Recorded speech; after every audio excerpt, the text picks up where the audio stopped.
US troops on alert as West voices unity. US President Joe Biden has said there is total unanimity with European leaders over Russia's troop buildup on its border with Ukraine. During crisis talks on Monday, Western powers agreed to unprecedented sanctions against Russia if it were to invade. The US has also put 8,500 troops on alert, which Russia said caused it great concern. It denies having any plans for an invasion. However, some 100,000 Russian soldiers have been deployed on Ukraine's border.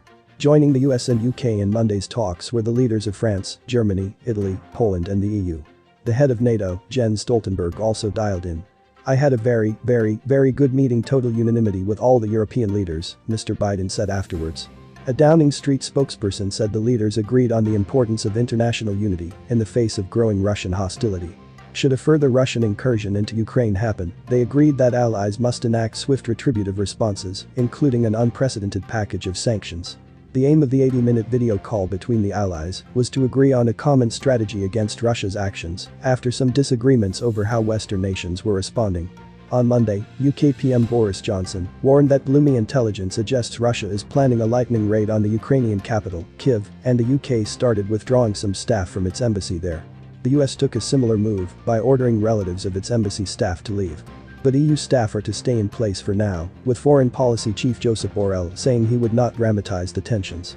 There have also been differences on the support given to Ukraine. The US and UK are among the nations to have sent military aid. However, Germany refused Ukraine's request for defensive weapons and will instead send medical aid, German Defence Minister Christine Lambrecht told local media. The Pentagon has said some 8,500 combat-ready US troops are on alert to deploy at short notice.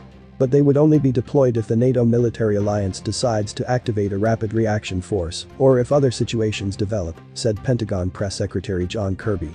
There are no plans to deploy to Ukraine itself, he added. Some NATO members, including Denmark, Spain, France and the Netherlands, are already planning to send fighter jets and warships to Eastern Europe to bolster defenses in the region. Over the weekend, some 90 tons of US lethal aid, including ammunition for frontline defenders, arrived in Ukraine. The Kremlin has said it sees NATO as a security threat and is demanding legal guarantees that the alliance will not expand further east, including into neighbouring Ukraine. But the US has said the issue at stake is Russian aggression, not NATO expansion. For months now, the Ukrainians have been preparing a territorial defense force of volunteers. They are training for a possible defense of Kyiv. One woman member, Marta Yuzkiv, a doctor in her 50s, told the BBC. "Of course I am worried. I am a peaceful woman, I don't want to have a war started. But in any case, in case it started, I should be ready to defend the country." Andrei Volkov, and a consultant in Kyiv, called the situation dangerous. "The situation is extremely tense, I think something might happen," he said, adding that he was making contingency plans. "Going to western Ukraine, I suppose, going somewhere where it's going to be safe. Russia has seized Ukrainian territory before when it annexed Crimea in 2014. After Russian forces seized control, Crimea voted to join Russia in a referendum the West and Ukraine deemed illegal. Russian-backed rebels also control areas of eastern Ukraine near Russia's borders. That conflict has cost an estimated 14,000 lives, with a 2015 peace deal a long way from being. Thanks for watching, and please make sure to like and subscribe and do not forget to hit the notification bell so you keep receiving the latest news from United States News Channel. Bye bye.